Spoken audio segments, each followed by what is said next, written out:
किती वर्ष ओळखतोस तू सुधाला?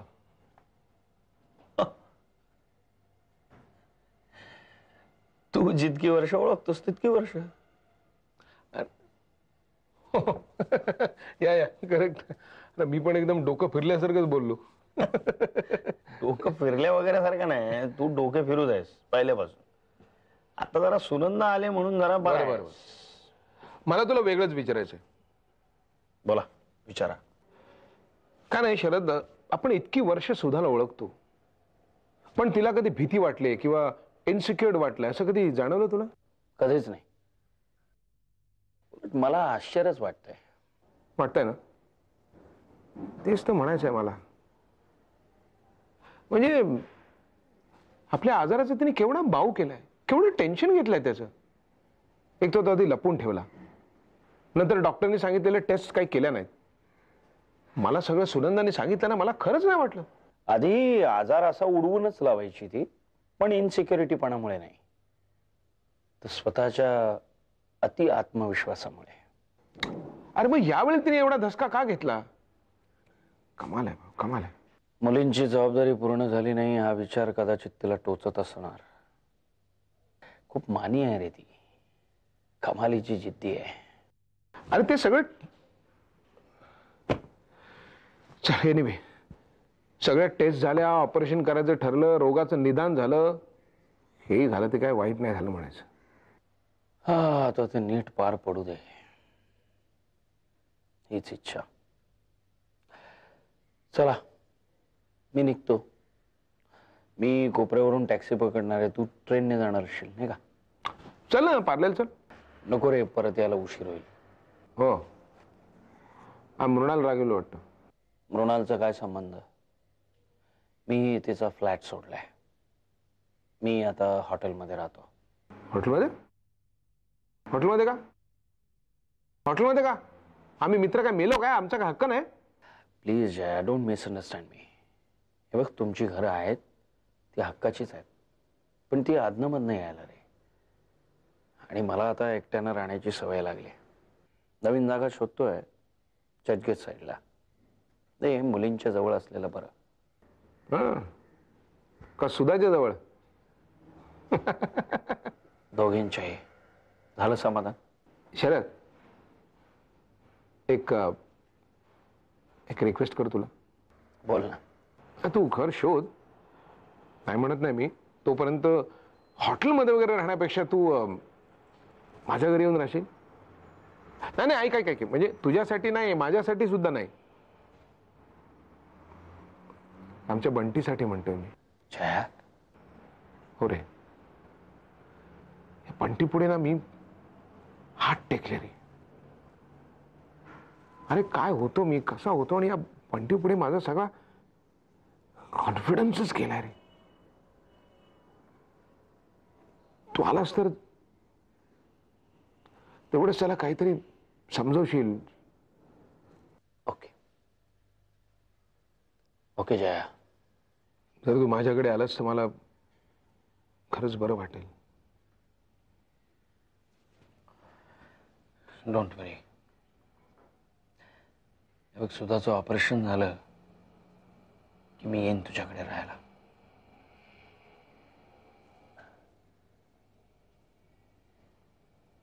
Thank you. Hello hello Nishant, मी रेश्मा बोलतेय. रेशमा, मला थोड्या वेळाने ऑफिसमध्ये फोन कर प्लीज. मला एक महत्वाची. हे बघ निशांत, मीटिंगचं कारण पुढे करून तू जर का मला टाळत असशील तर तसं स्पष्ट सांग. इथे माझ्या जीवन मरणाचा प्रश्न आहे आणि तुला माझ्यासाठी वेळच नाहीये. बोल. हॅलो. अगं बोल ना, काय झालं? काल बंटीने माझ्या ऑफिसमध्ये येऊन मला खुनाची धमकी दिली. काय? म्हणजे नाही, असं कसं होईल? अगं मला नाही खरं वाटत आहे. बंटी असं कसं करेल? अरे करेल नाही, त्याने असं केलंय. त्याचं म्हणणं आहे की कंपनीची एमडी या नात्याने दूषित पाण्याची सगळी जबाबदारी मी स्वीकारावी. बरं, मग काय? सरळ माझ्या ऑफिसमध्ये घुसला आणि आरडाओरडा करायला लागला. खूप वेळ ऐकून घेतलं मी. मग शेवटी मी पोलिसांना कळवलं आणि मग तेच घेऊन गेले त्याला. नाही, बंटीने आरडाओरडा केला असेल, पण तो खुनाची धमकी द्यायला मला खरं वाटत नाही. आणि सगळ्यात महत्वाची गोष्ट म्हणजे तुझ्या कंपनीत घडलेल्या गैरप्रकाराची सगळी जबाबदारी तू घेणं हे बरोबरच आहे. त्याचं म्हणणं मलाही पटतंय. निशांत, तुला मी जवळची वाटते का तो बंटी? अरे तुला एका मवाली पोराची बाजू पटते आणि माझी बाजू चुकीची वाटते? हे बघ रेश्मा, मी फक्त घडलेल्या प्रसंगाचा विचार करतोय. त्यातली माणसं माझ्या जवळची की लांबची हा प्रश्नच उद्भवत नाही. कळलं? फॉर गॉड सेक निशांत, उद्या जर काय तुझ्या बरोबर किंवा तुझ्या वडिलांबरोबर असा प्रसंग घडला तर सांग ना, काय करशील तू? रेश्मा, मला वाटतं आपण हा विषय इथेच बंद करूया. तू आता चिडलीस आणि काय वाटेल ते बोलतेस. Shut up. मला तुझ्या काउन्सिलिंगची गरज नाहीये. मला हवाय तो तुझा मॉरल सपोर्ट, मानसिक आधार. तो देणं तर दूरच आणि तू माझ्यावरच ताशेरे ओढतोयस. हे बघ निशांत, मी तुला एक सांगून ठेवते. तुला माझं म्हणणं पटो न पटो, मी हार पत्करणार नाही. मी शेवटपर्यंत लढा देणार. Good bye. वास्तविक पाहता सरिता, मला असं वाटतं बघ की ठीक आहे. अरे निशांत, तू अजून इथेच? रेश्माचा फोन होता. बंटीवर नको नको ते आरोप करत होती. बंटी, त्याचं काय झालं? कंपनीची एमडी म्हणून या दूषित पाणी प्रकरणाची सगळी जबाबदारी रेश्माने घ्यावी असं त्याचं म्हणणं आहे. त्यासाठी त्याने म्हणे तिला खुनाची धमकी वगैरे दिली आहे. अरे हा स्वतःला कोण समजतो? कोण? टिकोजीराव समजतो की काय? अरे कायदा हातात घेतो म्हणजे काय? त्याला पोलिसाच्याच ताब्यात द्यायला पाहिजे. तिने तेच केलं. बरोबर केलं ते. I don't think so. I think so. मला वाटतं रेश्माने या सगळ्या गोष्टी जरा शांतपणे विचार करावा. काय? पण तिथं वाटेल ते करायला निघाली. काय चुकलं तिचं? या तिचा बळी का जावा मला सांग. तुम्हालाही असंच वाटतं? मलाही असंच वाटतं. तुम्हाला माहितीये का तुम्ही काय? एक मिनिट, विचार करून बोलत जा. जायचं ना तुला ऑफिसला? निशांत, हे बघ, तुला मीटिंगला जायचंय ना, तू जा. आपण संध्याकाळी या विषयावर बोलू, ठीक आहे?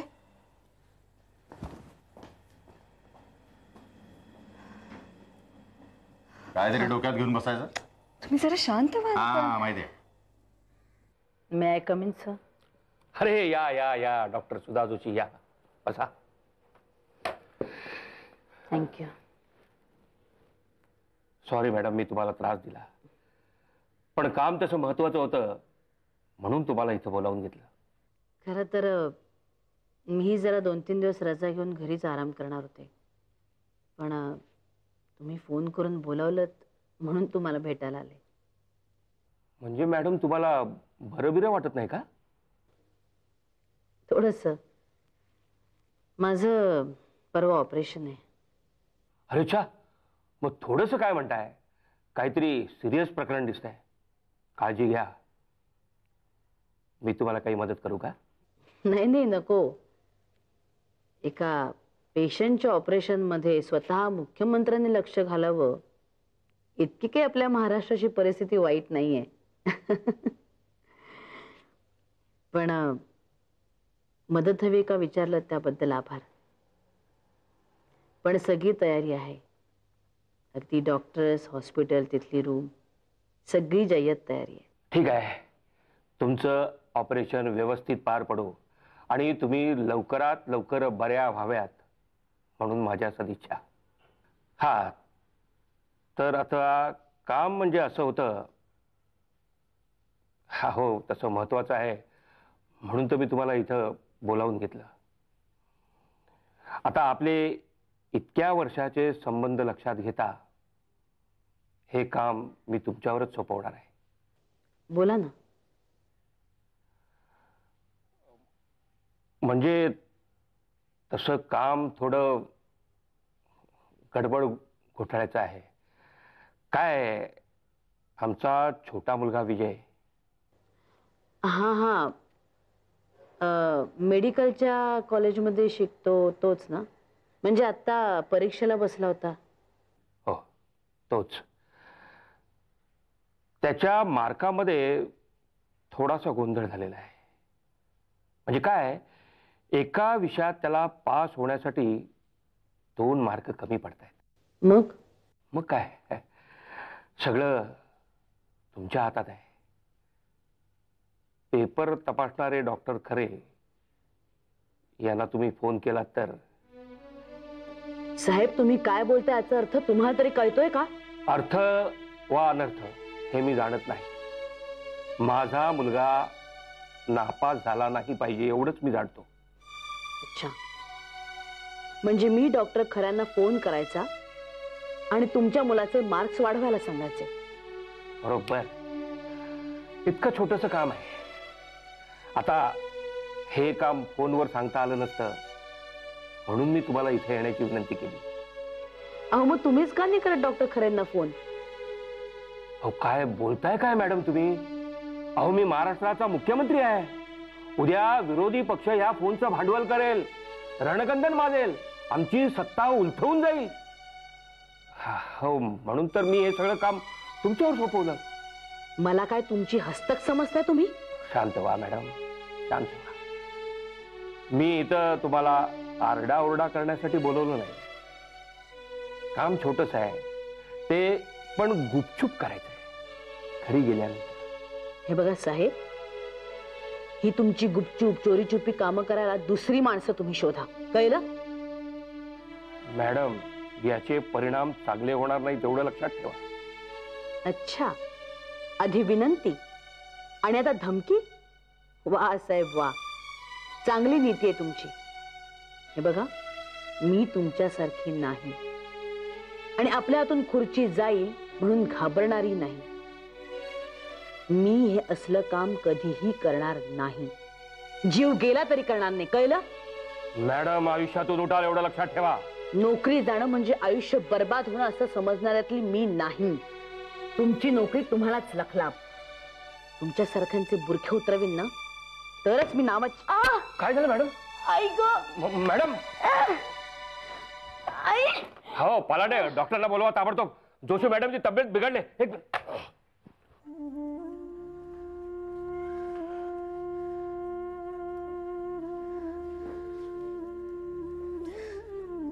अक्षता, रडू नको, आईला त्रास होईल. आजी, काय झालंय आईला? मला पण माहिती नाही. काल मुख्यमंत्र्यांना म्हणून भेटायला गेली आणि तिथेच बेशुद्ध होऊन पडली. त्यांनी लगेच हॉस्पिटलमध्ये पोहोचवली तिला. घरी फोन आला तेव्हा मी एकटीच होते ना घरी. गोंधळून गेले मी, म्हणून घरी चिठ्ठी ठेवली आणि मी निघून आले. अजूनही बेशुद्धच आहे? नाही, मी आले तेव्हा शुद्धीत आली होती. डॉक्टरनी गुंगीचं औषध दिले ना म्हणून झोपली.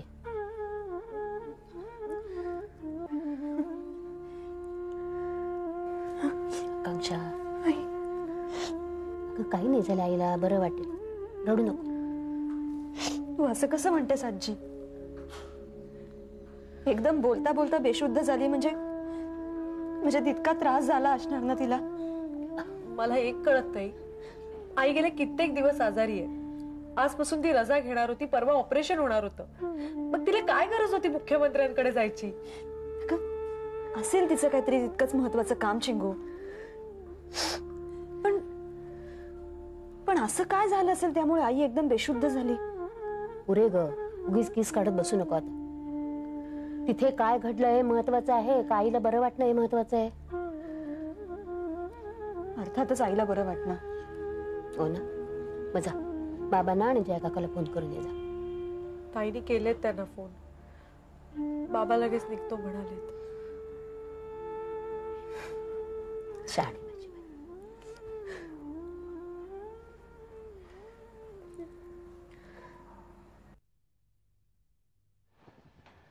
किती वाजता ऑपरेशन? 9 वाजता. 8 वाजता घेतील ऑपरेशन थिएटरमध्ये तिला. मी विचार करतोय इथे राहू की हॉटेलला जाऊ. मला वाटतं तू हॉटेलवर जाणं जास्ती बरं. अरे रात्री बेरात्री गरज लागली तर. नाही, तरी पण डॉक्टर्स आहेत रे इथे, नर्सेस आहेत, अक्का आहे सुद्धाच्या जवळ. आणि तू सुद्धा काही कमी त्रास घेतलेस का? हा, सकाळपासून आहेसच ना. ओके. आणि शरद, मला माहिती आहे म्हणजे तशी तुला गरज पडणार नाही, पण थोडे पैसे आहेत, ठेवून घे. अरे माझ्याकडे प्लीज तू जरी परत दिलेस तर मी समजेन की मी परक आहे.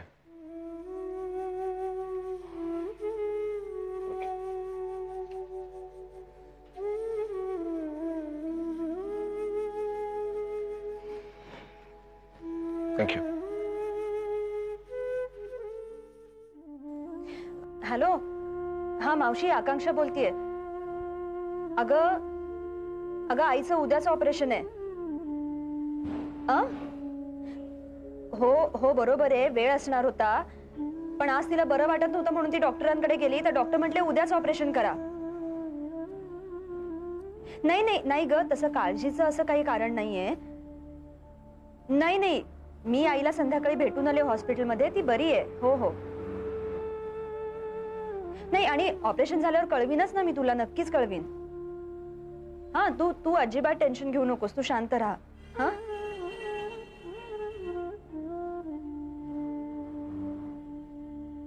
नाही तसं अजून काही कळलं नाहीये. हो म्हणजे मावशी, वीरूच्या बाजूने काही कळत नाहीये ग मला नक्की. पण मावशी, मी तुला बोलले होते ना, माझ्या निर्णयात काही बदल होणार नाही.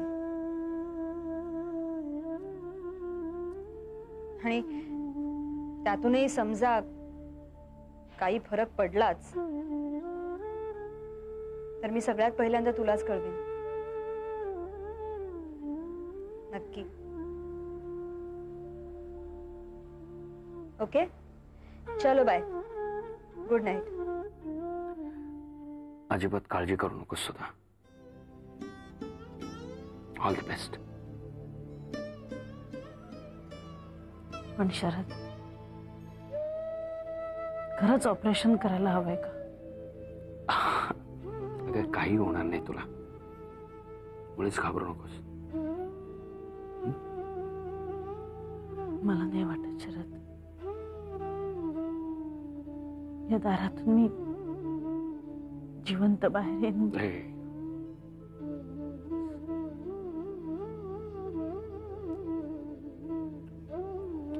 या दारातून तू हसत हसत बाहेर येशील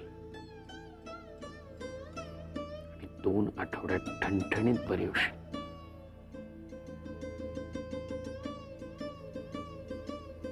ऑल द बेस्ट.